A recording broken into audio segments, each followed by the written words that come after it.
भागवतम के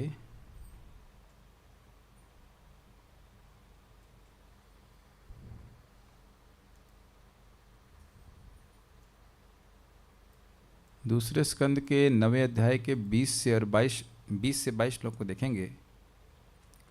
इससे पहले शुरू करें, एक बड़ी रोचक बात एक भक्त ने कही कि देखो भाई, ये जो श्रीमद् भागवतम है ये वेदों का पका हुआ फल है, वेद रूपी कल्पतरु का पका हुआ फल है। तो बड़ी विनोद में बोल रहे थे, कह रहे थे कि मान लो को कहे कि भाई जैसे आम का पेड़ है, आम का फल बहुत मीठा होता है, तो कहे क्या तुमने आम के पत्ते गिने हैं? आम के पेड़ के पत्ते गिने हो तो आपकी भौं ऐसी हो जाएंगी कि ना। क्यों क्यों क्या जरूरत है? नहीं गिनने से क्या आप अपने में कुछ न्यूनता मानते हैं कि हम नहीं गिन पाए? जब आम का फल खा रहे हो, कभी सोचे कि हाय दैया, हम कभी पेड़ के पत्ते कभी गिने ही नहीं, और न कभी चखे न कभी गिने। स्पेशली लखनऊ में उधर वहाँ पे मलिहाबाद के आम आते हैं, दशरथी आम बड़े बड़े प्रसिद्ध है। वहाँ भी लखनऊ में भी हैं सब, तो वहाँ बहुत सस्ता मिलता था हमारे ज़माने में, मतलब जब हम वहाँ पे थे तो बहुत सस्ता मिलता था, 5-5 किलो खा लेते थे वहाँ तो वो ज़माना था, शरीर था, खा लेते थे, अभी तो नहीं। तो कभी नहीं सोचे ना 5 किलो आम खा जाएगा लेकिन 1 ग्राम पत्ते को भी नहीं गिनेगा। समझ में आ गया? कभी मन में संकल्प ही नहीं होता। तो जो श्रीमद् भागवतम रूपी ग्रंथ को पढ़ रहा है वो वेद क्यों पढ़ने जाएगा? ये इसका परिपक्व फल है। स्वाद की दृष्टि से भी देख लीजिए, अमृतमय है और सार है, सार है सब भगवत का। चलिए शुरू करते हैं श्रीमद् वेद का। तो आपने कल सुना था कि ब्रह्मा जी से भगवान बोले, किस प्रकार बोले थे? तम प्रीयमाणम समुपस्थितम कविम प्रजा विसर्गे निज शासनार्हणम बभाष ईशित स्मृत शोचिषा गिरा प्रियः प्रियम प्रीत मनः करे स्पृशन। तम उन ब्रह्मा जी को, तम कविम उन महान विद्वान ब्रह्मा जी को, विद्वान हो गए थे। क्यों? विद्वता का ये लक्षण था कि वह जान गए थे। क्या जान गए? भगवान के वैकुंठ को जान गए थे। ये है वास्तविक विद्वता का लक्षण। ये आज के श्लोकों में भी क्लियर होगा। प्रियमाणम, जो भगवान की प्रीति के पात्र थे, समुपस्थितम, बिल्कुल पास में थे, ऐसे पास में उपस्थित थे कि हाथ ही मिलाने वाले हैं। प्रजा वर्सर्गे निज शासन अर्हणम, प्रजा की सृष्टि के संबंध में भगवान की आज्ञा, निज शासन के योग्य हो गए थे। जैसे भगवान चाहते थे वैसे ब्रह्मा जी सृष्टि करने के योग्य हो गए थे। बभाष, उनसे बोले। ईशित स्मित शोचिषा गिरा, ईशित मतलब थोड़ा, स्मित मतलब मुस्कान, मंद मुस्कान से जिनकी वाणी शोचिषा अर्थात दीप्तिमान होकर के शोभायमान थी, चमक रही थी। क्या चमक रही थी? वाणी चमक रही थी, वाणी शोभित हो रही थी उनके मंद मुस्कान से। बहुत अच्छा लग रहा था, मुस्का के बोल रहे थे। ठीक है। प्रिय, भगवान प्रेम के वश थे, और प्रियम, ब्रह्मा जी को बोले जो उनके प्रिय प्रेम के पात्र थे। प्रेमी को, अपने प्रेमी ब्रह्मा जी को प्रीत मना, अत्यंत प्रेम से भरे हुए मन यानी अंतःकरण के द्वारा करे स्पर्शन, हाथ से स्पर्श किया। तो भगवान अत्यंत मन में प्रेम था, और फिर वो भगवान बोल रहे हैं। परम पूज्य वृंदावन चंद महाराज अभी प्रवचन में बता रहे थे कि देखिए, जब किसी के हृदय में प्रेम होता है, बाह्य रूप से वह सुंदर ना भी हो तो भी उसका सौंदर्य एक विलक्षण ही होता है, जगत से बिल्कुल विलक्षण। तो अब बताइए, जो पहले से ही सुंदर है और उसके हृदय में प्रेम है तो वो और कितना सुंदर लगेगा। भगवान के बराबर सुंदर तो कोई है ही नहीं, और भगवान प्रेम से तो भरे ही हुए हैं, प्रेम के सागर हैं। और विशेष प्रेम अभी ब्रह्मा जी के प्रति है, उनकी तपस्या से, भक्ति से प्रसन्न हुए हैं। तो एकदम अत्यंत असीमित मात्रा में सुंदर दिखने, और ऐसे भगवान बोले तो प्रश्न आएगा कि क्या बोले? वो ऐसा हम सुनने वाले हैं। आज के श्लोक में हम सुन रहे हैं, आज के श्लोकों के द्वारा हम सुनेंगे कि भगवान क्या बोले। तो मेरे पीछे आप लोग भी बोलिए। श्री भगवान उवाचा त्वयाहं तोषितः सम्यग् वेदगर्भ शिश्रिक्षया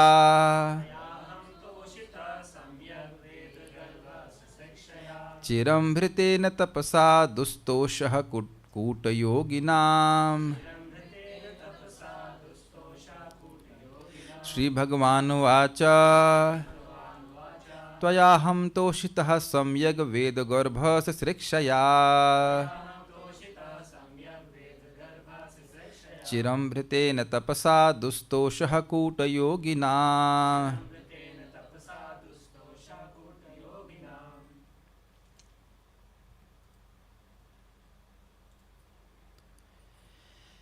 परम सुंदर भगवान ने ब्रह्मा को संबोधित किया, हे वेदों से संपृक्त ब्रह्मा। संपृक्त का मतलब फील्ड, भरे हुए। वेद से भरे हुए का क्या मतलब हुआ? वेद, सारे वेदों का जो ज्ञान था वह ब्रह्मा जी के हृदय में प्रकाशित था।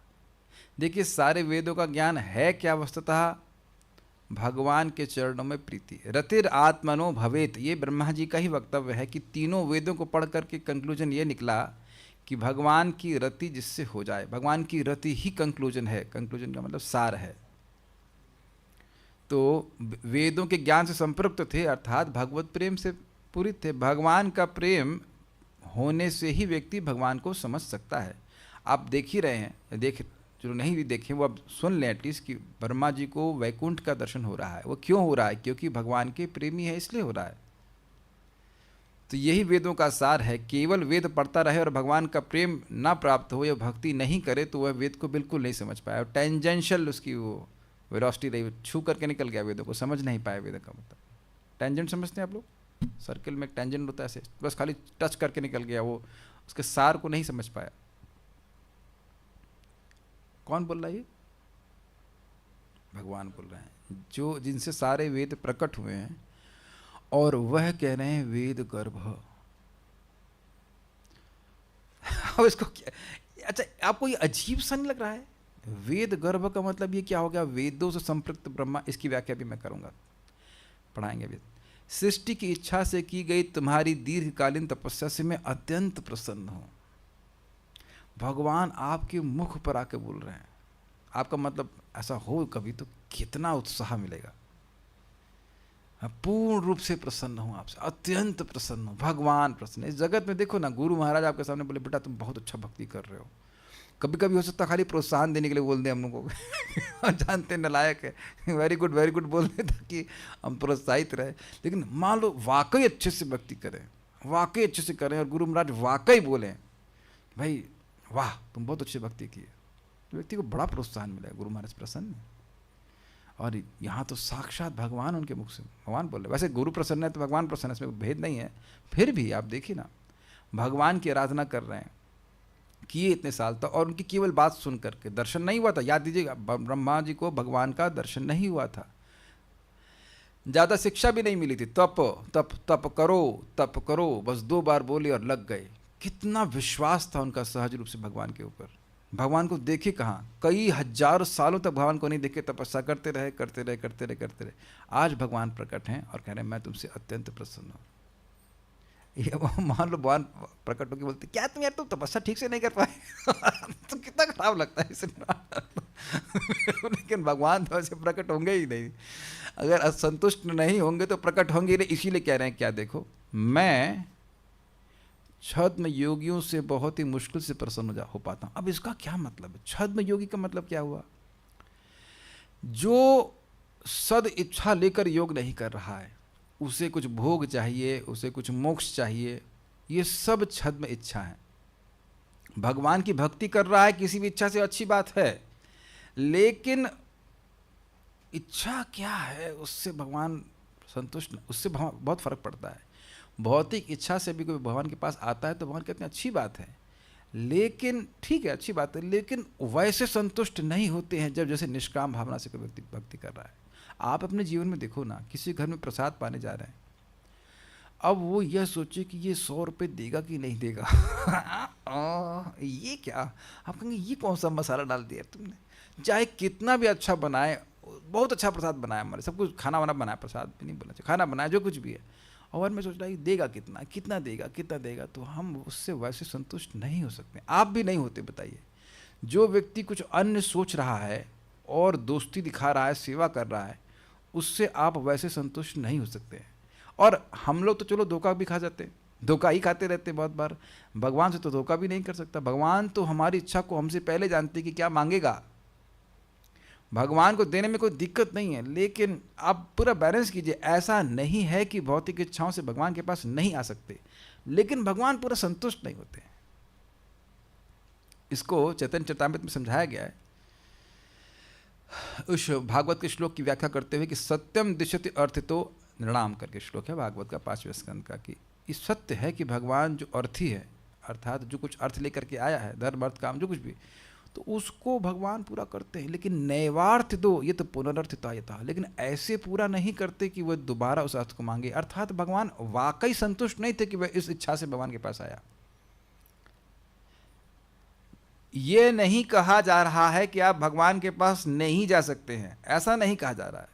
किसी भी इच्छा वाला व्यक्ति भगवान के पास जा सकता है। क्या करे, इच्छा है तो क्या करे। और भगवान के अलावा कहीं और जाना ये दोष है। भगवान के पास जाना बहुत अच्छी बात है क्योंकि भगवान शुद्ध कर देंगे, लेकिन वैसे संतुष्ट नहीं होते। जैसे देखिए ब्रह्मा जी जो तपस्या करने गए, वो नौकरी प्राप्त करने के लिए या स्त्री प्राप्त करने के लिए, धन प्राप्त, ये सब करने के लिए नहीं किए थे। वह भगवान के कार्य में अपने को योग्य बनाना चाहते थे, भगवान की भक्ति करना चाहते थे, जानना चाहते थे कि मैं हूँ कौन, ब्रह्म जिज्ञासा, मेरा स्रोत कौन है। और आपने सुना था कि ब्रह्मा जी को तपस्या के द्वारा अपना स्वरूप भी प्राप्त हुआ था। तो स्पष्ट समझ में आ रहा है कि भगवान का प्रेम उनको प्राप्त हुआ था। वह निष्काम थे। तब नहीं तो ब्रह्मा बनना चाहते थे, नहीं ब्रह्मा नहीं, उनको यह भी पता था क्या ब्रह्मा है उनका नाम, उनका नाम वेद गर्भ है। अब क्या कह सकते हैं, कहाँ से आया हूँ। नाम तो पिता देता है ना, पिताजी तो खाली बोले तप तप, नाम भी नहीं बता, ये भी नहीं बोले हे ब्रह्मा तप करो, ब्रह्मा भी नहीं बोले तप तप तप करो तप करो।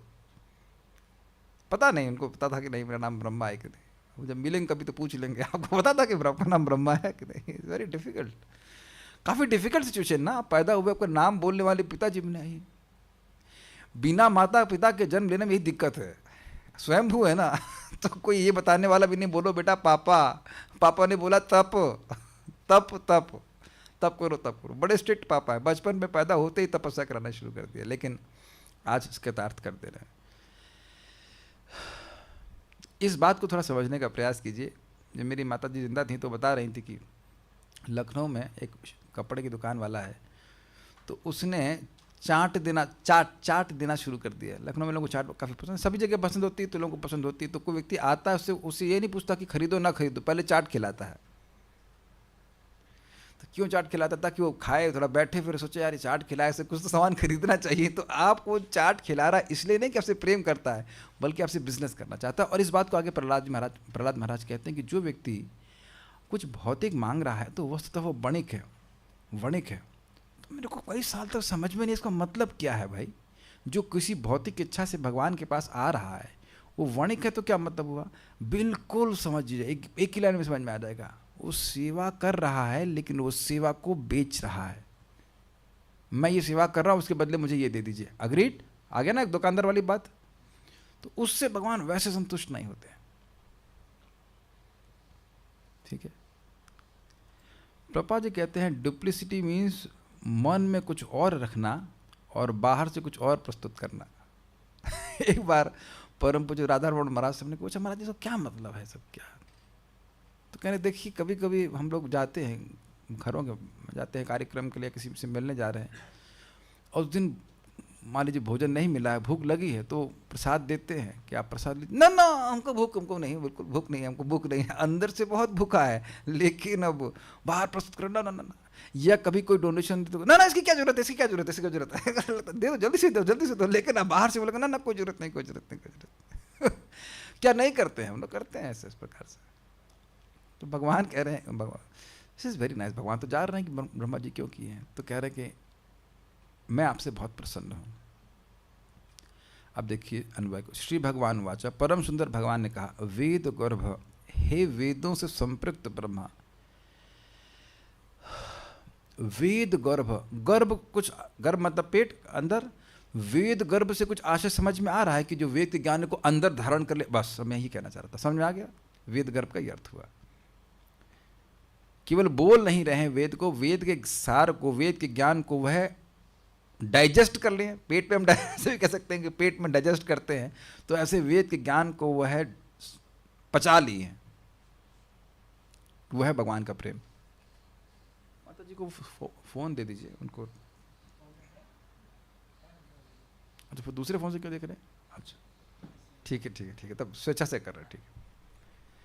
कूट योगी नाम, छद्म योगियों के लिए दुस्तोषा, कठिनाई से प्रसन्न होने वाला। जब तक, अब इसका क्या अर्थ है? दुस्तोषण, मतलब तो संतुष्ट ही होते हों, नहीं होते हो ऐसा नहीं कह रहे हैं। दुस्तोष क्यों? क्योंकि ये नालायकों के लिए अपनी जो चीटिंग है वो छोड़ना मुश्किल है, जो कपट है वो छोड़ना मुश्किल है। कपट छोड़ दें तो भगवान प्रसन्न हो जाएंगे, लेकिन वो कपट छोड़ना मुश्किल होता है। तो जब कपट छोड़ देते हैं तो भगवान प्रसन्न हो जाते हैं।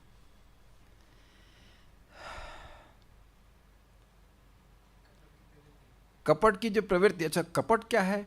कपट को भागवत में प्रथम स्कंद के दूसरे अध्याय में, प्रथम स्कंद के प्रथम अध्याय के दूसरे श्लोक में बोल दिया है। धर्म प्रोजित कैटबोत्र परमो निर्मस्थनानाम सताम। कैटब धर्म को यहाँ से निकाल दिया गया है भागवत से। क्या मतलब इसका? कि भाई फलाभिसंधि, फल की अभिलाषा से कोई व्यक्ति भगवान का भजन करता है तो भी चीटिंग है। भगवान से, भगवान को ना मांग के भगवान से कुछ इतर वस्तु मांगता है और कुछ मांगता है। दिखा तो रहा है कि भक्ति कर रहा हूँ, लेकिन मन में कुछ अभिलाषा है। और उसमें कहा गया कि प्र से मोक्ष अभिसंधि अपि निरस्तम, मोक्ष अभिसंधि अपि निरस्तम, मोक्ष की इच्छा को भी निरस्त कर दिया गया। तो मोक्ष की इच्छा चीटिंग क्यों है भाई? क्योंकि व्यक्ति मोक्ष में भगवान में मिल जाना चाहता है, भगवान की सेवा नहीं करना चाहता है। देखिए थोड़ा समझिए कि ये चीटिंग क्यों है। जब कोई व्यक्ति भौतिक इच्छा से युक्त होकर भगवान के पास जा रहा है तो वो अपनी इंद्रिय तृप्ति चाहता है, अपने सुख की प्राप्ति करना चाहता है और अपने दुख की निवृत्ति चाहता है। ये सबको क्लियर हो रहा है? उसको इससे मतलब नहीं है कि भगवान को बुखार है कि नहीं, मतलब भगवान को क्या हो रहा है इससे कोई मतलब नहीं है। जैसे जगत में लोग डॉक्टर के पास जाते हैं तो डॉक्टर से तो नहीं पूछते डॉक्टर साहब आप कैसे हो, अब उनको बुखार हो खांसी हो उससे कोई मतलब नहीं, मेरा दुख निवृत्ति कर दीजिए। भगवान को बुखार होता नहीं है। मैं खाली बोल रहा हूँ कि भगवान की क्या अभिलाषा है, भगवान क्या चाहते हैं, भगवान किससे सुखी होंगे, इससे उनका कोई मतलब नहीं होता। वो अपने दुख की निवृत्ति चाहते हैं और अपने सुख की प्राप्ति करना चाहते हैं, जबकि भक्त भगवान को सुखी करके सुखी होते हैं।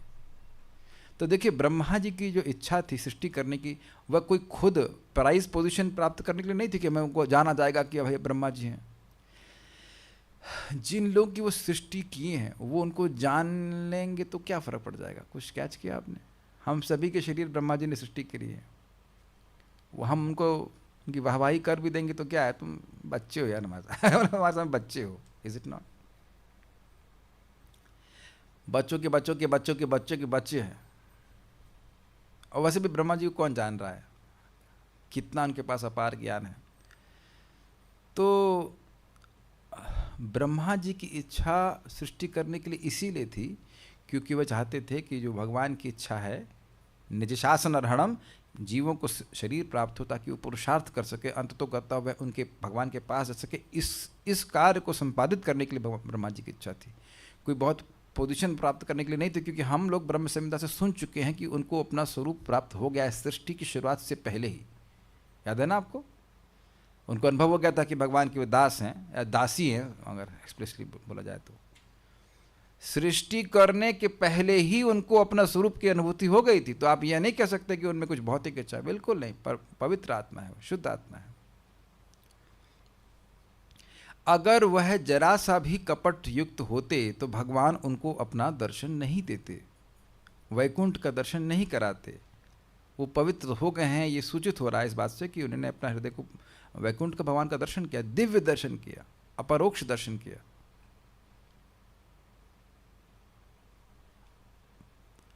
अहम, मैं, क्या मतलब है? मतलब भगवान एक व्यक्ति हैं, बार बार अहम अहम आ रहा है। और इस कारण से जो निर्विशेषवादी हैं उनके लिए व्याख्या बड़ा मुश्किल होती है। अहम, अहम का मतलब क्या है?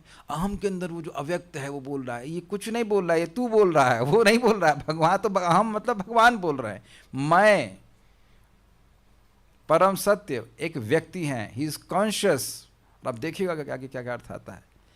त्वया, तुम्हारे द्वारा, सिसृक्षया सृष्टि की इच्छा से, चिरम भृतेन तपसा दीर्घ काल से संचित तपस्या से सम्यक तोषित हूं। तोषित हूं मतलब प्रसन्न हूं। अब बहुत सुंदर शब्द है ये। संचित शब्द आप अपने जीवन में कहाँ पाएंगे? कुछ कुछ बातें बता रहा हूँ।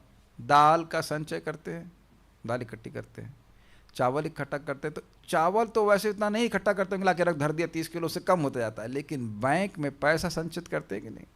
10,000, 20,000, 30,000, 40,000, 50,000 से करके 10-20 लाख रुपए कहीं इकट्ठा हो जाता है। तो अब वह तो खर्च हो ही जाता है, लेकिन जो भक्तिमय तपस्या है वह संचित होती जा रही है। जैसे हम श्रीमद् भागवतम सुन रहे हैं तो वह संचित होती जा रही है, जप कर रहे हैं संचित होती जा रही है, और उसको निष्काम भावना से करें। कुछ सुनाई पड़ रहा है, एक एग्जाम्पल दूंगा, आप लोग एक बार में समझ जाओगे।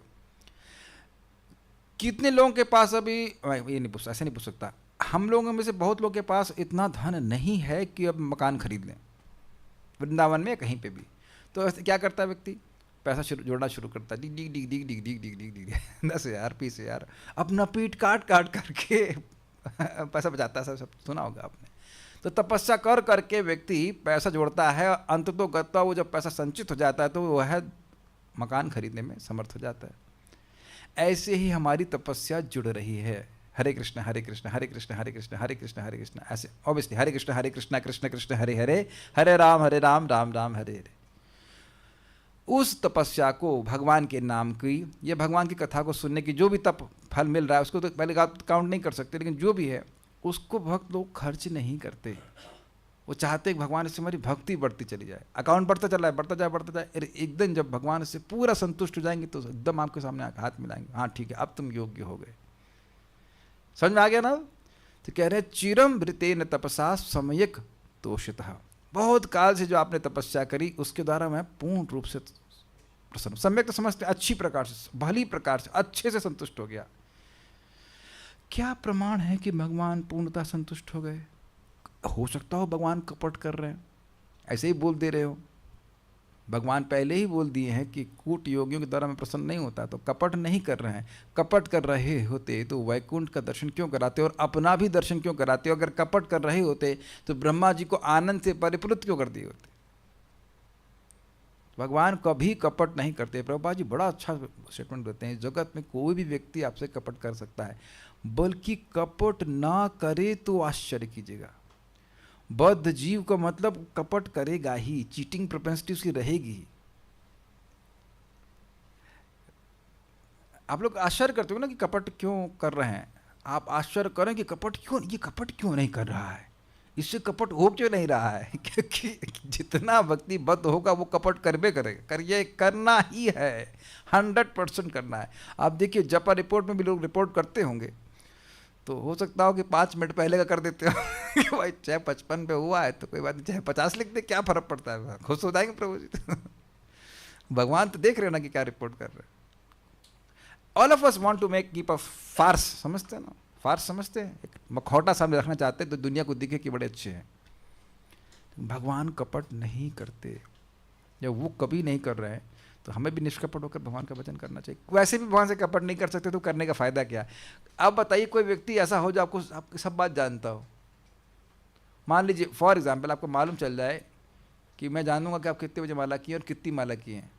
मान लीजिए मेरे पास सिद्धि हो, नहीं है वैसे, लेकिन मान लीजिए है, तो तब तो आप कभी चीटिंग नहीं कर सकते ना, नहीं करने का प्रयास करेंगे ना।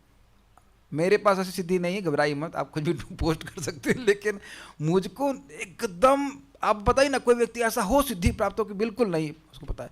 और अच्छा अमेजिंग बात यह है कि वो देख रहा है कि कपट कर रहा है फिर भी मौका दे रहा है, ये भी इंटरेस्टिंग है।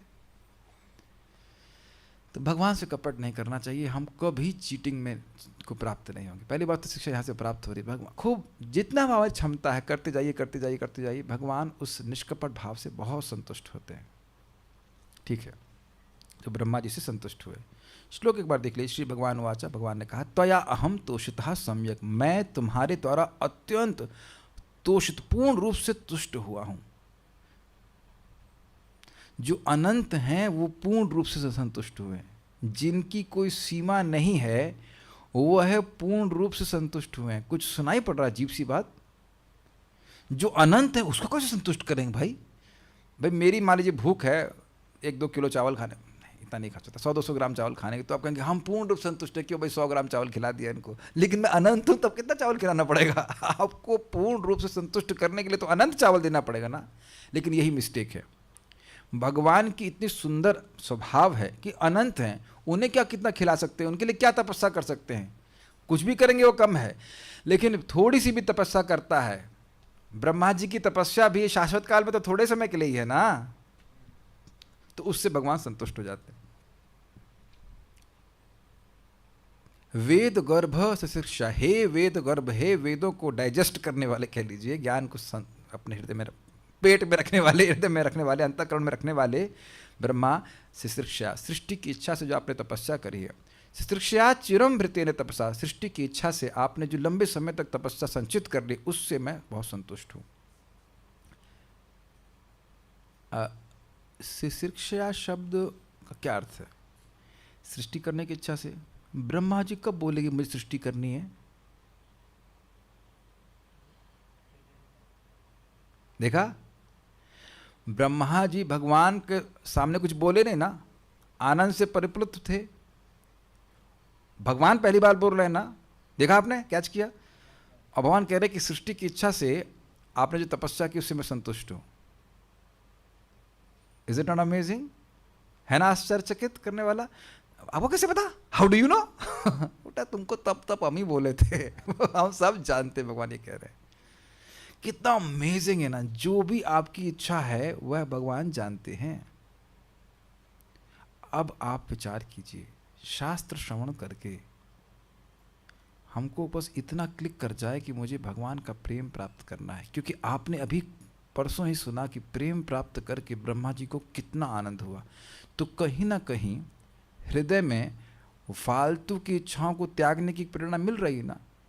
दिख नहीं रहा है कि धन प्राप्त करके या घर प्राप्त करके या परिवार आदि करके भी कोई सुख नहीं मिल रहा है, ना हमको मिला है ना किसी अन्य व्यक्ति को मिला है। और यह भी दिख रहा है कि भक्ति करके अच्छा लग रहा है, शांति मिली, संतोष मिल रहा है, तो व्हाई नॉट प्रेम? मैं समझा पा रहा हूं?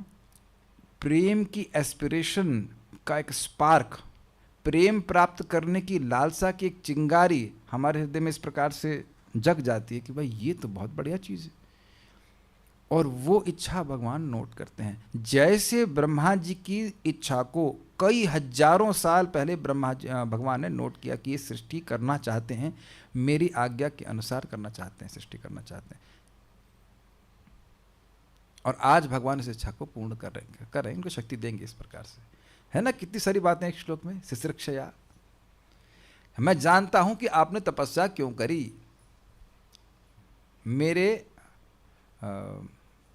मेरे कार्य में सहयोग करने के लिए करे। अब आपके अपने निष्काम थे, और आगे भी अभी से अध्याय में आप सुनेंगे ब्रह्मा जी कहेंगे मैं सृष्टि करूं भगवान, लेकिन आशीर्वाद दीजिए कि मैं अहंकार से अभिभूत नहीं हूं। तो आप स्पष्ट देख रहे हैं कि वो नहीं चाहते कि उनके मन में सृष्टिकर्ता का अहंकार आए, नम्र सेवक रहना चाहते हैं भगवान।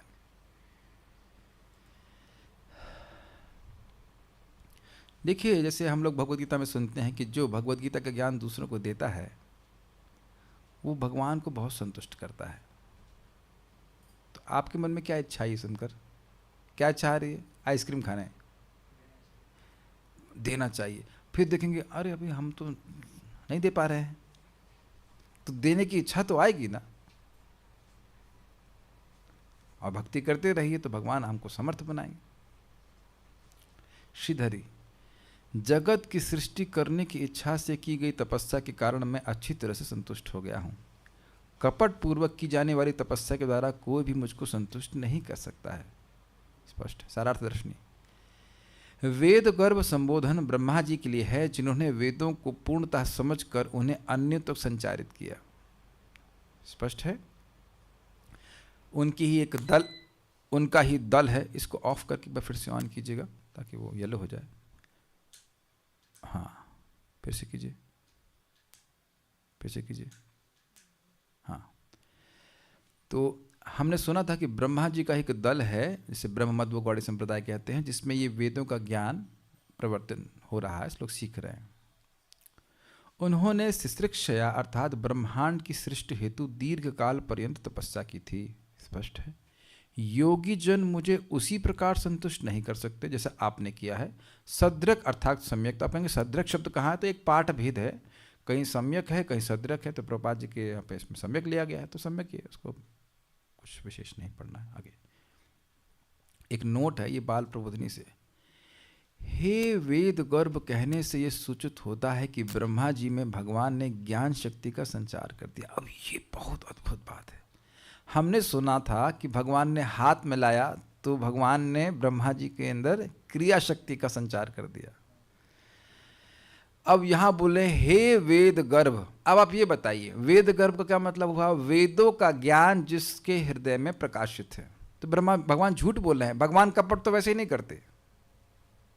अगर भगवान ने कहा हे दानवीर,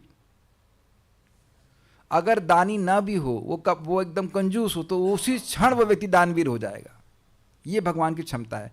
क्या प्रमाण है? अब आगे जाकर देखेंगे। ध्रुव महाराज भगवान की प्रार्थना करना चाहते थे, भगवान सामने। अब छोटा बच्चा कैसे प्रार्थना करेगा? तो भगवान ने केवल शंख टचाया, टच कराया, सॉरी टचाया नहीं, टच कराया, सॉरी मैं क्या बोल रहा हूँ, इंग्लिश हिंदी मिक्स हो गई।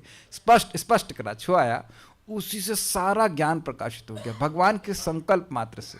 तो ये कुछ अद्भुत बात है, समझ रहे ना?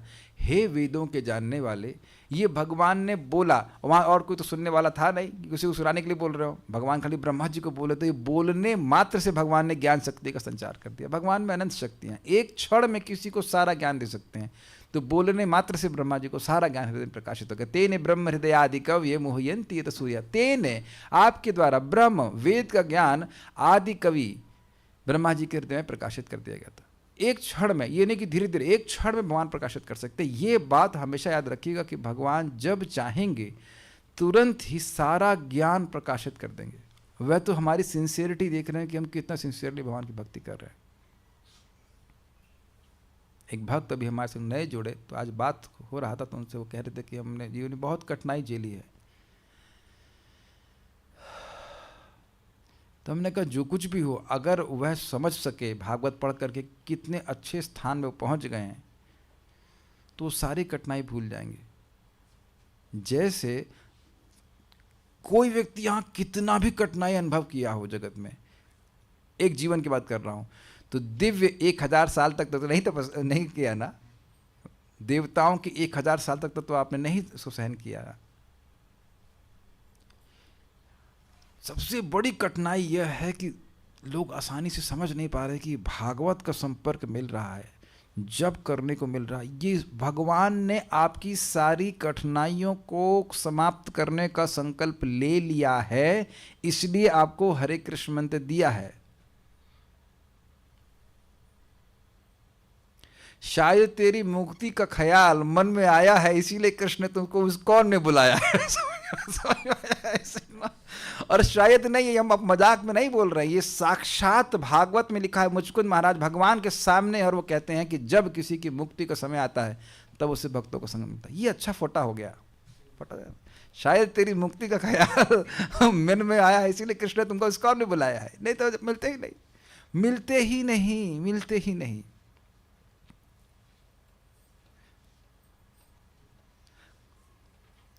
उन भक्त से मिलकर मुझे बड़ी प्रसन्नता हुई। मिलकर मतलब बात कर रहा था, उनको समझा रहा, देखो ये करना है, 5 बजे उठना है, 5:30 बजे जब करना है, ये वो सब बात समझ गए एक बार में। हमने कहा क्या ये जीवन भर समझे रहेंगे? समझ तो गए और बहुत अच्छा तरह समझ गए, लेकिन काश वो जीवन भर समझ सकें तो एकदम बढ़िया चलेगा। जल्दी उठ जाएँ, सब जब कर ले, शाम को कथा में आ जाए, पूरा जीवन बड़ी आराम से निकल जाएगा। और पता है, आप सब लोग इस बात को सत्यापित करेंगे, जिन चीज़ों को कठिनाई जगत मानता है वो कठिनाई लगती ही नहीं है। भक्ति करो तो, और नहीं करो तो फिर हर चीज़ कठिन लगती है। तात्पर्य बहुत सुंदर ओपनिंग तात्पर्य है।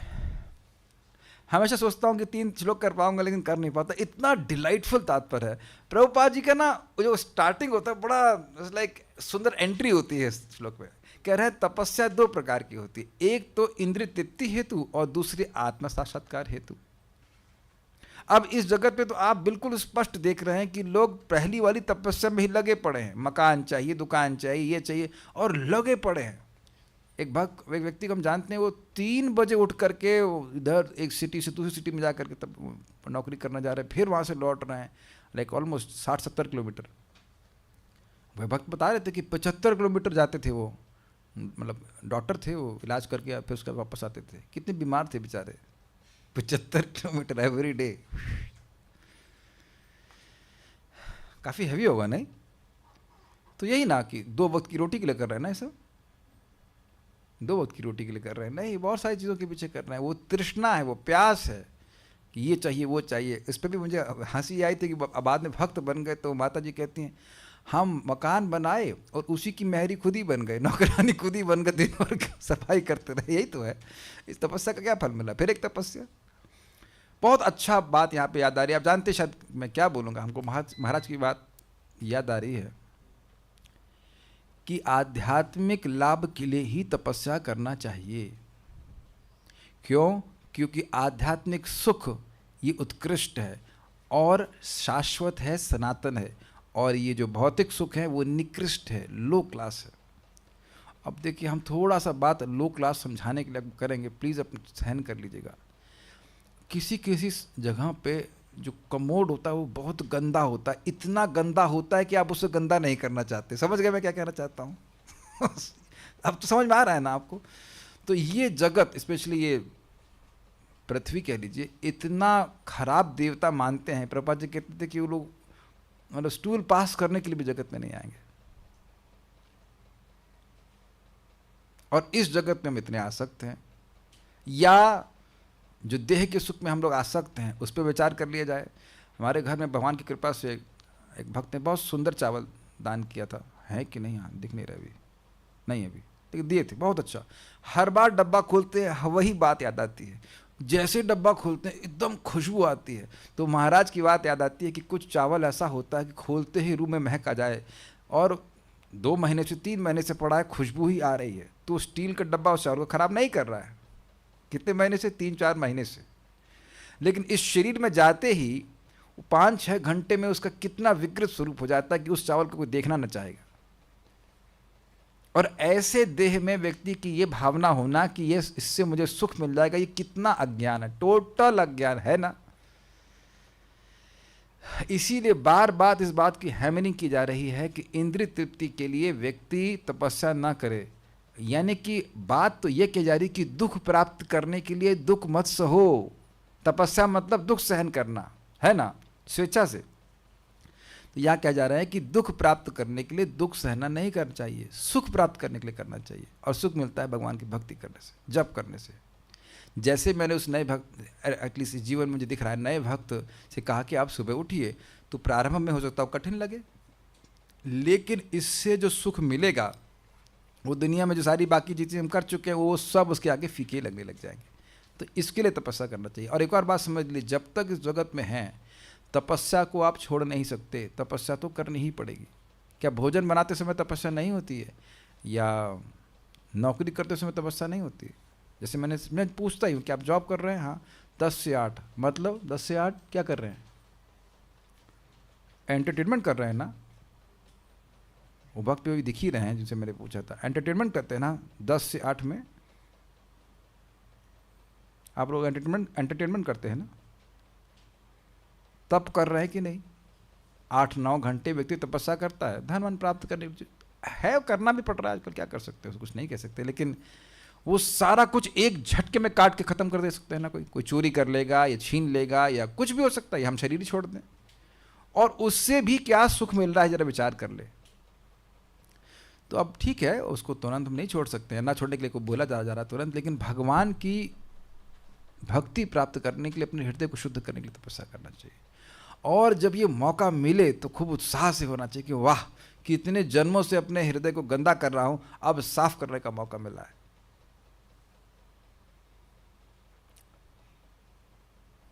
कभी आपके हृदय की देखा वो, कभी कभी घर में कोई चूहा मर जाता है, कुछ तो बड़ी बदबू आती है, तो उस रूम में आप रहना नहीं चाहते, है ना?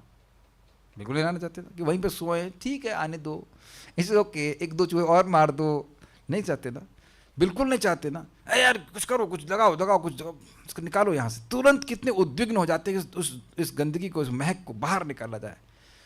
तो यही गंदी महक अपने हृदय में नहीं आती हमको, उतना ही अनकंफर्टेबल होना चाहिए। नहीं, इसको खत्म करो, भगवान की भक्ति करके इसको सब खत्म करो, खत्म करो। भगवान साफ करते हैं। तो ये कह रहे हैं कि आत्म साक्षात्कार के लिए जो तपस्या की जाती है वह सच्चे योगी हैं, जो इंद्रिय तृप्ति के लिए कर रहे हैं वह कोई योगी है। ऐसे अनेक छद्म योगी हैं जो अपनी तृप्ति के लिए कठिन तपस्या करते हैं, किंतु ऐसे भी योगी हैं जो भगवान की इंद्रिय तृप्ति के लिए तप करते हैं। उदाहरणार्थ, यदि परमाणु हथियार की खोज के लिए तप किया जाए तो इससे भगवान प्रसन्न नहीं होंगे, क्योंकि ऐसा तप कभी भी संतोषप्रद नहीं होगा। प्रत्येक मनुष्य को मरना है, किंतु यदि किसी के तप के द्वारा मृत्यु की प्रक्रिया त्वरित हो जाए, स्पीडअप हो जाए, तो इससे भगवान को प्रसन्नता नहीं होगी।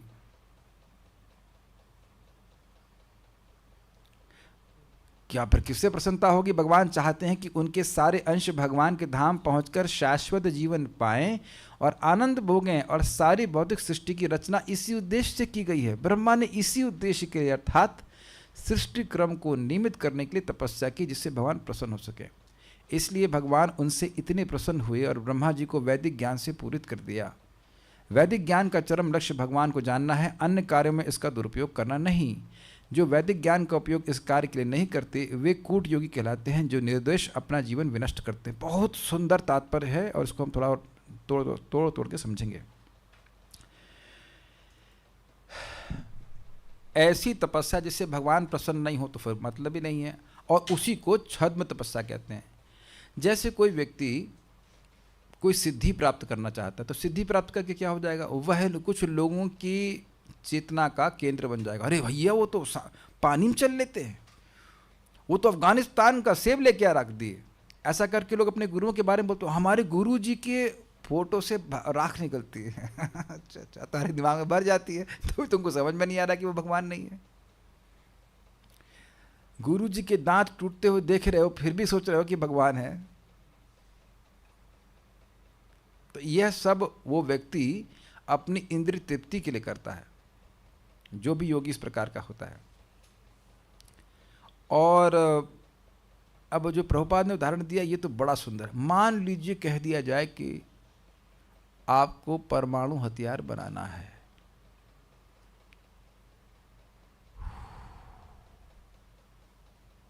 तो आप सोचेंगे नहीं कि भाई ये कैसे बनेगा, बहुत अथक परिश्रम करना होगा, बहुत ज़्यादा परिश्रम करना पड़ेगा, है ना? और लोगों ने किया भी है, इसमें कोई संदेह नहीं है। आप लोगों को पता है कि नहीं पता, मैरी क्यूरी नाम की एक साइंटिस्ट थी, 12 साल तक वो यूरेनियम घोटती रहीं ताकि कुछ उसका सार निकल जाए, रेडियो एक्टिव सब्सटेंस। उससे हुआ क्या? उसे कैंसर हो गया, मर गई वो। और इसी से आगे जा करके सब ये जितने परमाणु हथियार सब बने हैं। ये पता है आप लोगों को? नहीं पता है तो जस्ट फॉर काइंड इन्फॉर्मेशन हम बता रहे हैं। उससे क्या हो गया? उससे क्या हो गया बताइए? कितना बड़ा विध्वंस हुआ हिरोशिमा नागासाकी में, कितने लोग मारे गए। आप जानते हैं, इसकी व्याख्या करने की जरूरत नहीं है। और अभी भी खतरा बना हुआ है। और केवल वहीं विध्वंस हुआ ऐसा नहीं है, रशिया में भी, यूक्रेन में है, चेरनोबिल को स्थान है वहाँ पे, वहाँ से कितना लीकेज हुआ, कितना बर्बाद हो गया। अभी वो हर जगह इस तरह कहीं ना कहीं लीकेज होता ही रहता है, बर्बाद होते रहते हैं। आप देखिए भोपाल, बहुत जगह ये भोपाल गैस कांड हो तो कितने लोग मर गए। तो अब आप ये देख सकते हैं कि इन सब कार्यों को करने में तपस्या होती है, लेकिन क्षयाय जगतो अहित, जगत के क्षय के लिए करते हैं, जगत के अहित के लिए तपस्या करते हैं। तो जब रजोगुण तमोगुण में तपस्या की जाती है तो उससे जगत का अहित होता है, लेकिन जब भक्त लोग तपस्या करते हैं तो उससे जगत में शांति आती है। हम जो सब जप करते हैं शांति थी। आप लोगों को पता है कि नहीं पता, हम तो भक्तों के अनुभव से बता रहे हैं। भक्त बहुत जप करते हैं, मतलब 3 लाख नाम उच्चारण करते हैं, तो उनसे आसपास के जो तांत्रिक है वो डिस्टर्ब हो जाते हैं, क्योंकि उनकी तपस्या का प्रभाव सब क्षेत्र में फैल रहा है। वो बता रहे थे, तो वो लोग चाहते हैं कि रुक जाएं, वह उनको डिस्टर्ब नहीं करना चाहते हैं। लेकिन अब क्या करें, उनकी पॉजिटिव एनर्जी इतनी अद्भुत है कि वो आसपास के तांत्रिक फांत्रिक जो डिस्टर्ब होते हैं। और अब आप सोचिए, क्या ये भक्ति करना, स्पेशली भक्ति करना और भक्ति का प्रचार करना तपस्या नहीं है? बहुत तपस्या है। हम स्वयं अगर भक्ति का अभ्यास नहीं करेंगे तो कैसे लोगों को बताएंगे? क्या इसको पढ़ने में बताने में क्या तप नहीं लगता है? इंद्रिय संयमित नहीं करते हैं ऐसे लोग, चलो जरा वो एक शायरी गजल लगाओ जरा बैकग्राउंड में, फिर भागवत पढ़ेंगे। ऐसा हो सकता है क्या कि पीछे बैकग्राउंड में गजल चल रही हो? ऐसा तो नहीं है ना। मैं कहूँ अच्छा मैं अभी जा रहा हूँ थोड़ा सा ये जलेबी बाहर से खा के आ रहा हूँ, अब सारी इंद्रियाँ छोड़ दूँ, अब हाँ अब हम समझ में आ रहा है कि भागवत क्या बोल रहे हैं। इट इज़ इम्पॉसिबल, समझ में नहीं आ सकता, समझ में नहीं आ सकता, आ ही नहीं सकता। ना सुनने वाले को समझ में आएगा, ना बोलने वाले को समझ में आएगा, वो कुछ भी बोल देगा कुछ नहीं समझ में आएगा। आपने सुना था जितनी इंद्रियां संयमित होंगी उतना ही ज्ञान प्रकाशित होता है।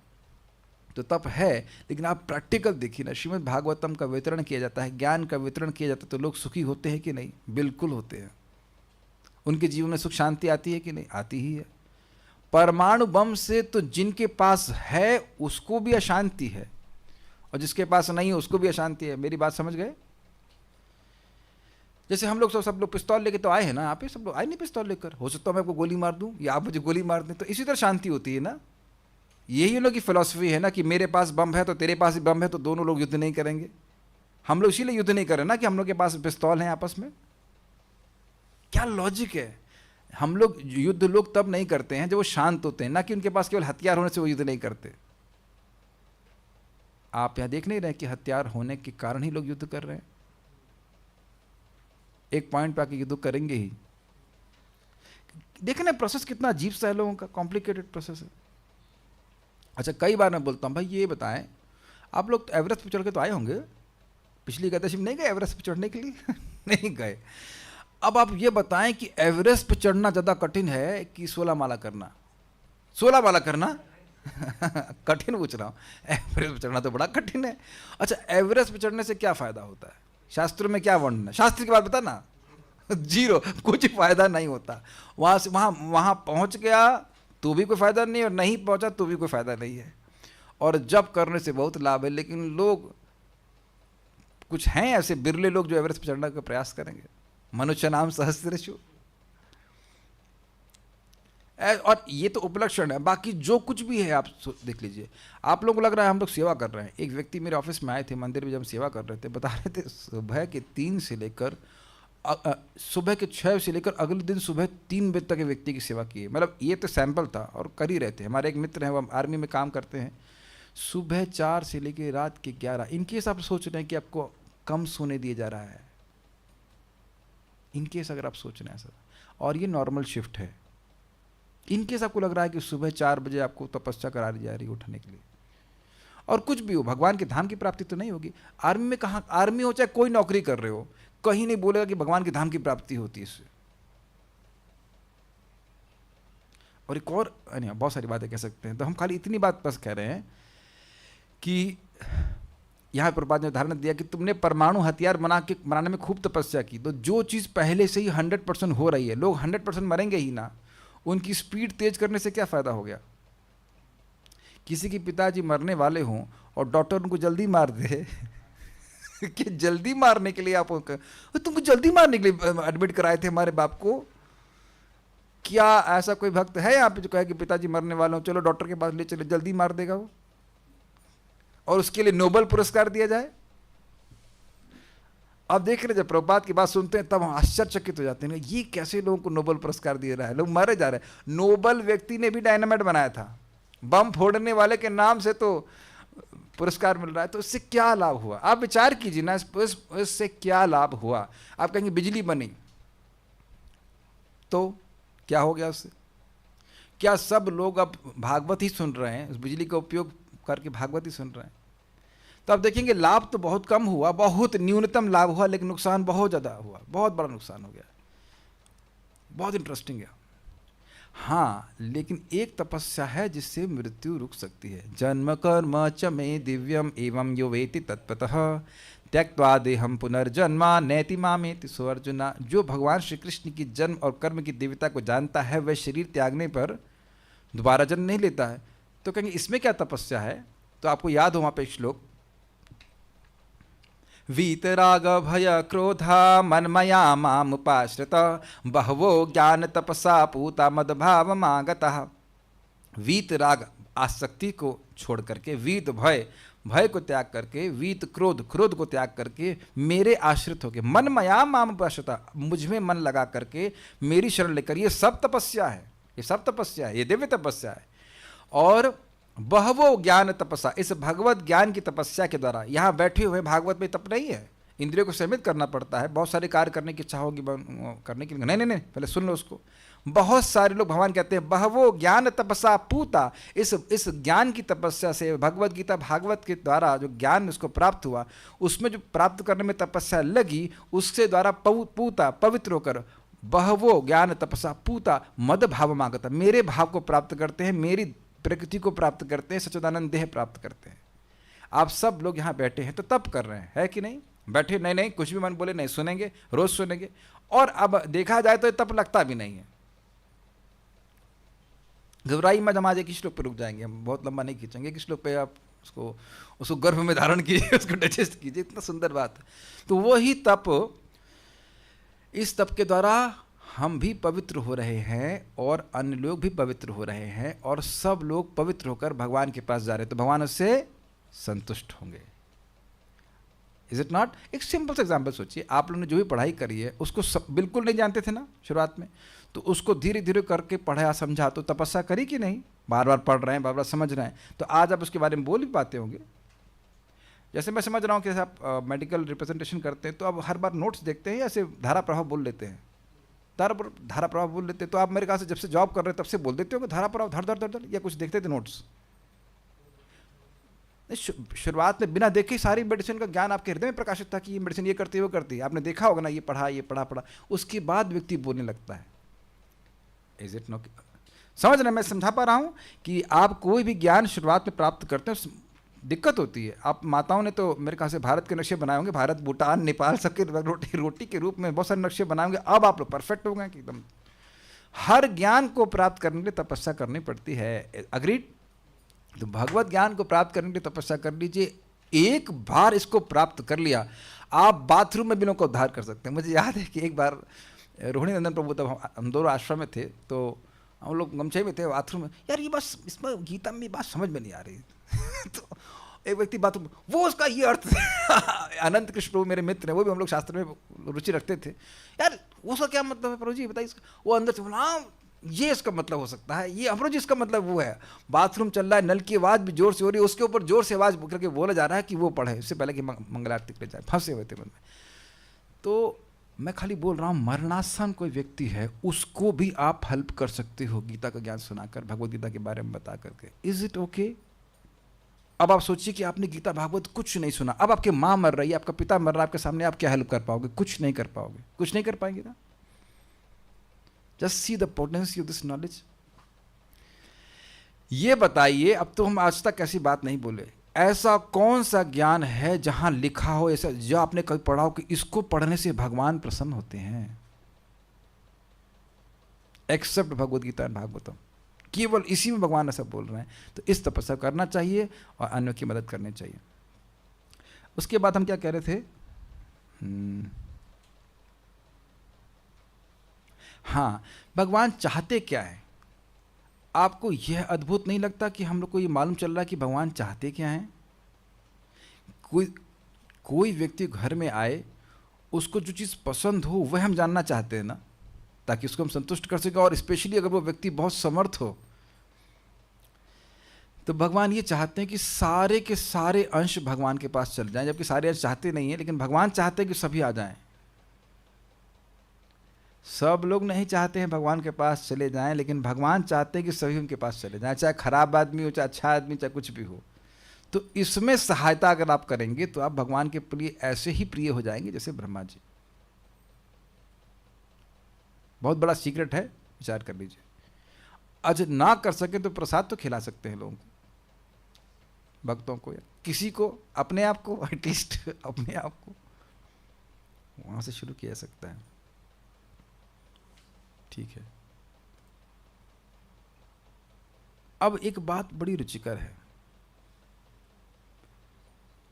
भगवान चाहते हैं कि सब लोग उनके पास आएं, तो इसीलिए भगवान उनसे इतने प्रसन्न हुए कि ब्रह्मा जी ने तपस्या की और ब्रह्मा जी को वैदिक ज्ञान से पूरित किया। देखिए, सृष्टि कर देने से ब्रह्मा जी ने सृष्टि करी और सबको शरीर दे दिए, तो उसी से भगवान की प्राप्ति हो जाएगी ना। वेरी गुड, आप समझ गए।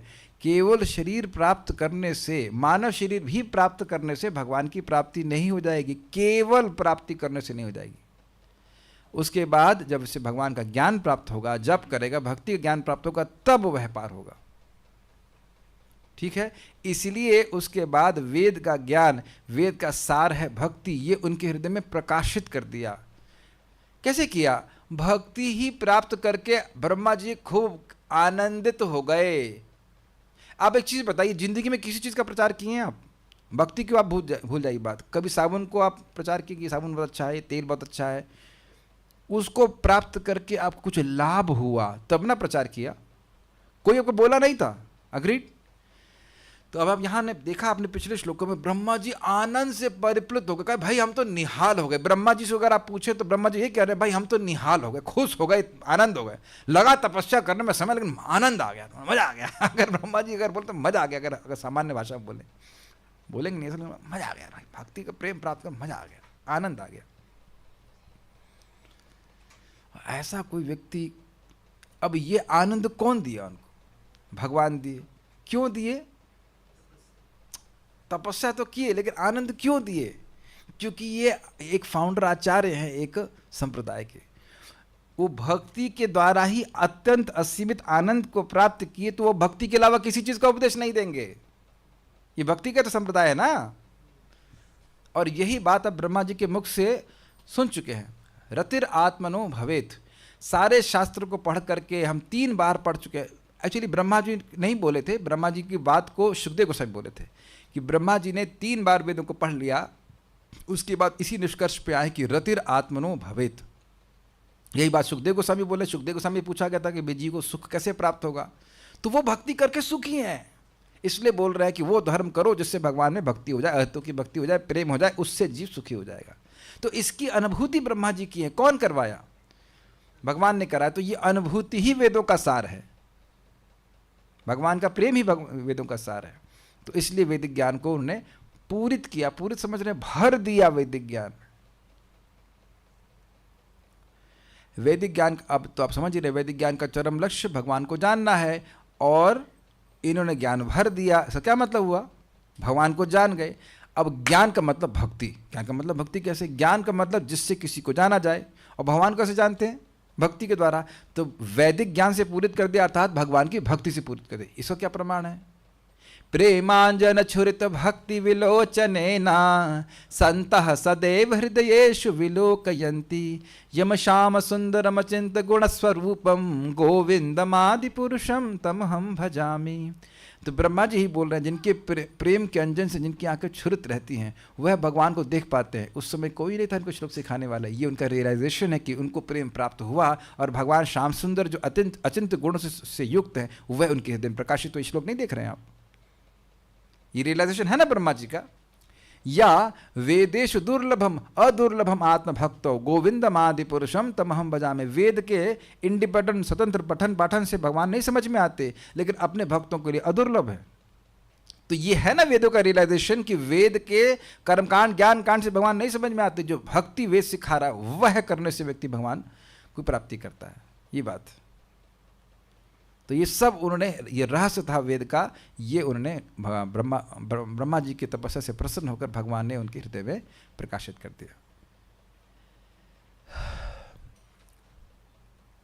जो वैदिक ज्ञान का उपयोग इस कार्य के लिए नहीं करते वे कूट योगी कहलाते हैं। क्या?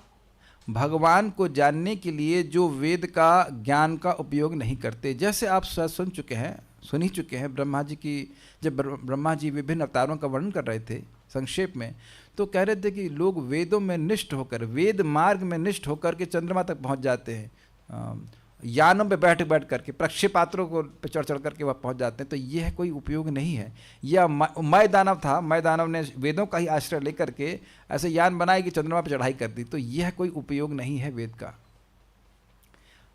समझ में आ गया? वेद का उद्देश्य है भगवान को समझना। तो जो ऐसा नहीं कर रहा है वह इस ज्ञान का, वह कूट योगी है, वह छद्म योगी है, वास्तविक उपयोग नहीं कर रहा है, वो गलत कार्य कर रहा है। एक लाइन बहुत अच्छा है, जो निरुद्देश अपना जीवन विनष्ट कर देते हैं।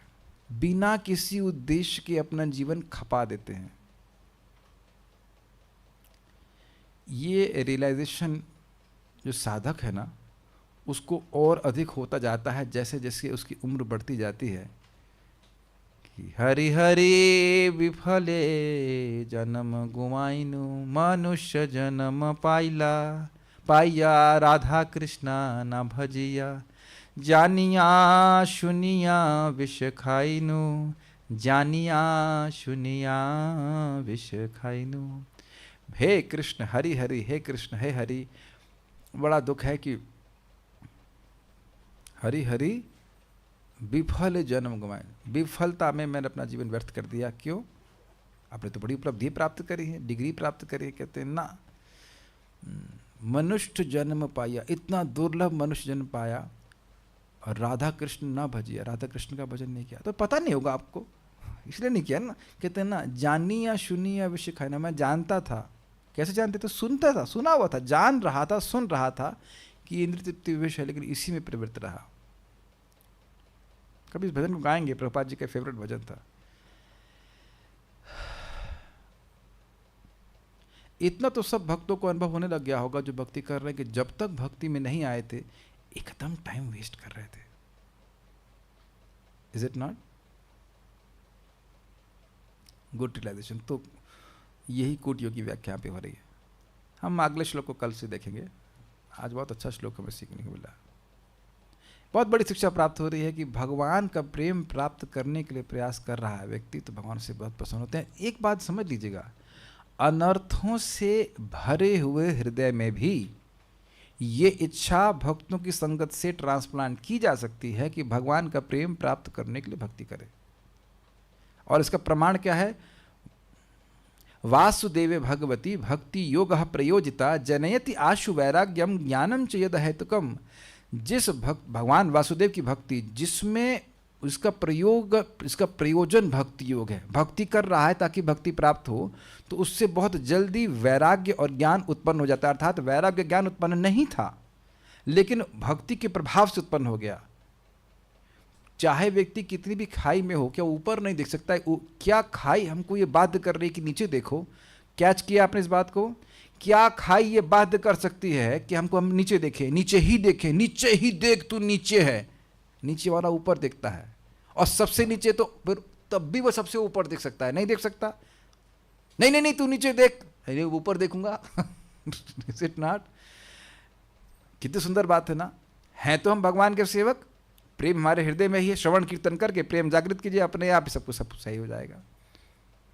कितनी इंटरेस्टिंग बात है ना। नहीं तो सोचते हैं जब हम शुद्ध हो जाएंगे तब शुद्ध इच्छा होगी। नहीं, शुद्ध इच्छा आप अशुद्ध हृदय में भी कर सकते हैं। भक्तों की संगत से उसका इंजेक्शन लग सकता है। भागवत सुनकर कैसा लग सकता है? क्या इस श्लोक को देख करके किसी के मन में प्रेरणा नहीं आ रही कि हम भगवान से कपट नहीं करेंगे? और आपका कल सुबह का जो प्रयास रहेगा कि जब हम ध्यान पूर्वक करने का प्रयास करें, ये दिखा रहा है कि अपने हृदय को आप पवित्र करना चाहते हैं। नहीं तो क्यों सुनना चाहेंगे बताइए? आप जानते ही ना कि हनुमान जी विभीषण जी को देखे, विभीषण जी को देखे नहीं, राम राम सुने। सुबह का समय था, कहीं लग रहा कोई असुर तो नहीं है जो झूठा बन के आ रहा। कहते नहीं, झूठा बोलने वाला सुबह उठ के राम राम नहीं करेगा। वह दिन में कर सकता है लेकिन सुबह उठने का राम राम करने वाला व्यक्ति झूठा नहीं हो सकता। तो फिर वो विभीषण जी से मिलते हुए राम राम कर रहे थे। बोलिए, क्या विभीषण जी रावण के मित्र नहीं थे? रावण के भाई नहीं थे? भक्ति नहीं कर रहे थे? एक व्यक्ति बोला, आपके पेरेंट्स डिवोटी थे क्या? अब जितने जगत में सब लोग भक्त कर रहे हैं, भक्ति कर रहे हैं, उनके माता पिता सब डिवोटी ही है। अगर आपका बड़ा भाई रावण भी क्यों ना हो तब भी आप शुद्ध भक्त बन सकते हो। भक्ति कहीं भी किसी भी अवस्था से की जा सकती है। मैं खाली आप लोग को बोल रहा हूं कि ऐसा नहीं है कि हम कहें कि हम वी आर कंडीशन फॉर कपट। वी कैन स्टिल, कल से ही हम निष्काम भाव से भक्ति कर सकते हैं, कितना भी कचरा हो। और मान लो दूषित इच्छाएं हैं भी, और हैं भी, भगवान इसको साफ कर दीजिए, इसको हटा दीजिए। What is difficulty? ओके, मैं अब कुछ भक्तों का कमेंट देख लेता हूँ। एक पूछ रहा है कि किसी के फोटो से राख कैसे निकल सकती है? अरे भाई ठीक है, हमको नहीं पता, उसने बोला था निकलती होगी, उसके दिमाग में घुस गई होगी, बता दिया, अब क्या कह सकता है उसने। क्या ब्रह्मा जी ने सृष्टि की रचना के लिए भगवान की 100 वर्षों तक तपस्या की थी? लग रहा है क्लास आपने मिस कर दिया।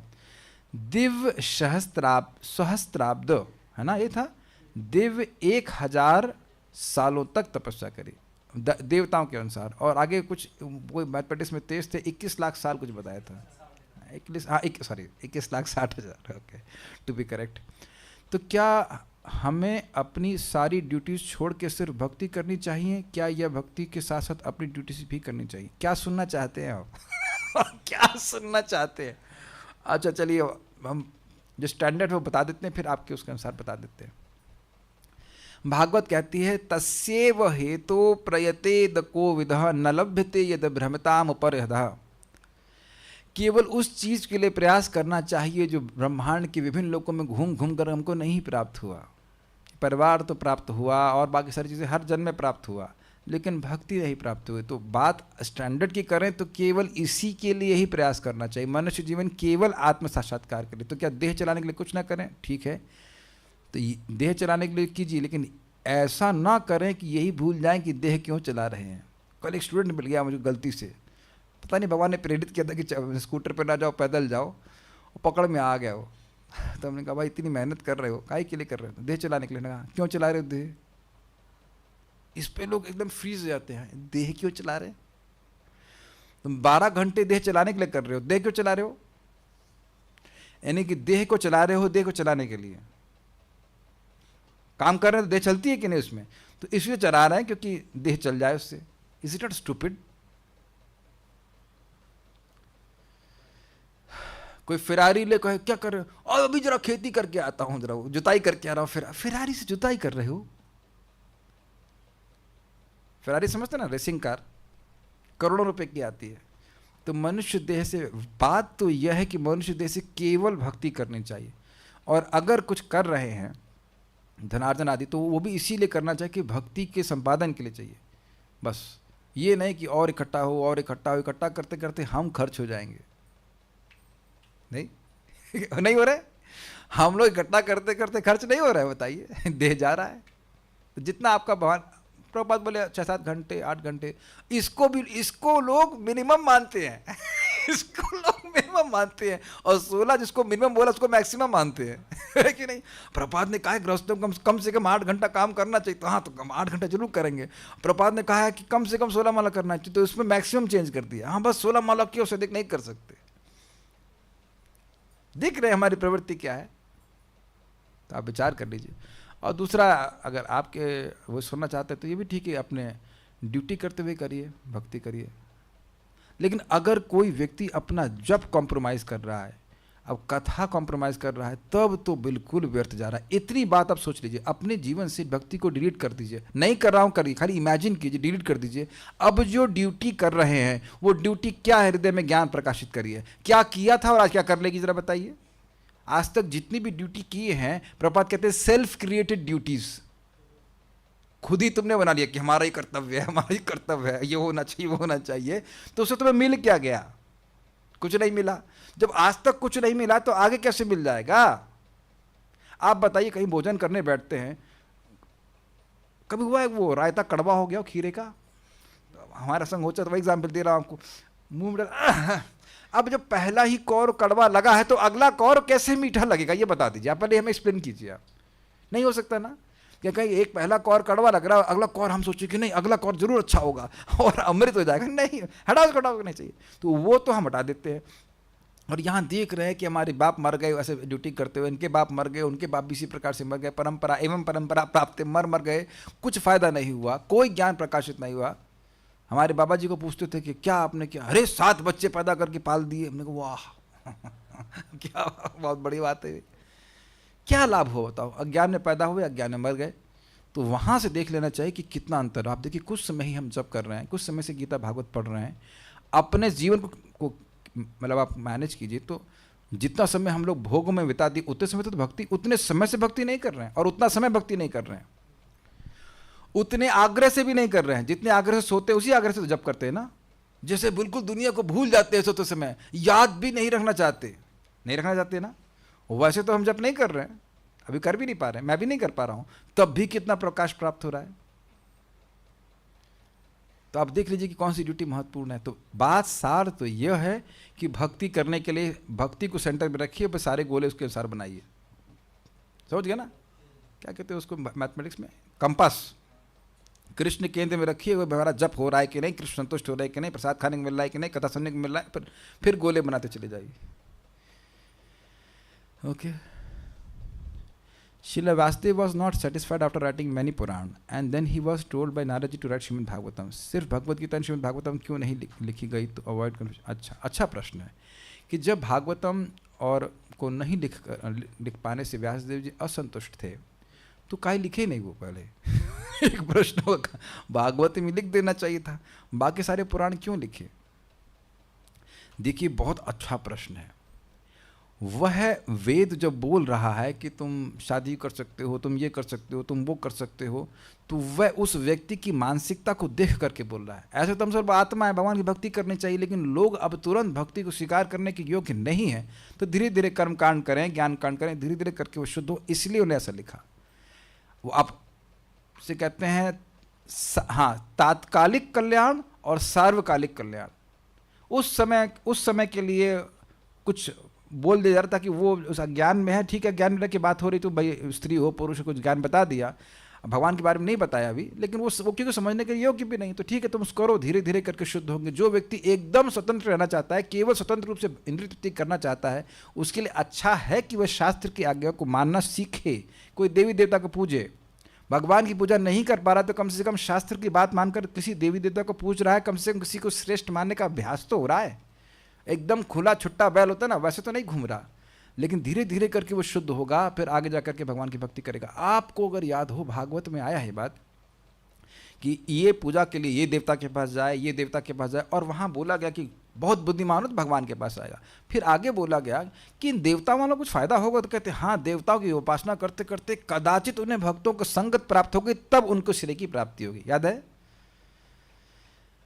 तो अब देवताओं की पूजा करने से श्रेय की प्राप्ति नहीं होगी, लेकिन शुद्धिकरण कुछ कुछ हो ही रहा है। कम से कम लोग से मान लीजिए कोई सूर्य को जल देता है या और भी पूजा करता है, तो कम से कम नहाता तो है ना।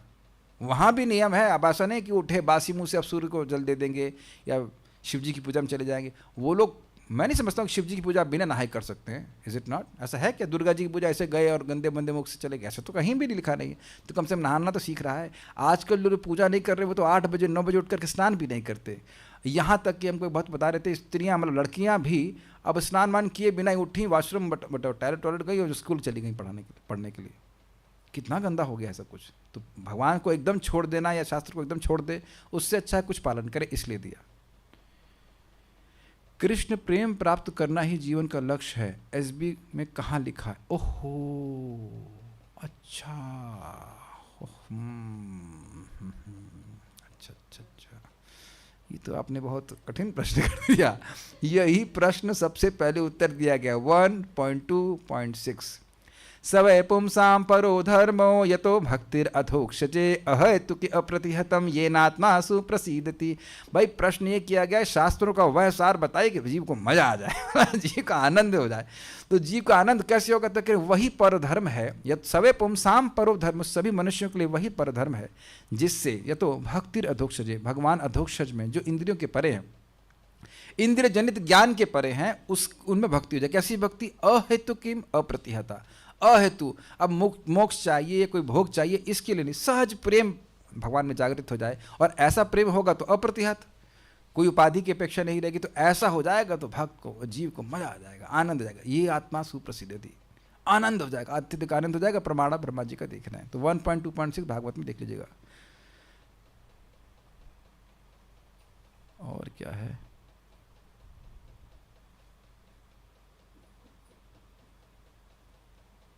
और क्या? ठीक है, so will stop here now.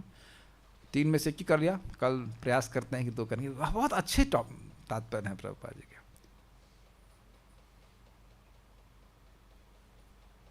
एक बात मैं बहुत रुक जाऊंगा, हम शास्त्र पढ़ते ही हैं, रोज पढ़ रहे हैं, तो कभी कभी सोचेगा कि ज़्यादा क्यों नहीं पढ़ रहे।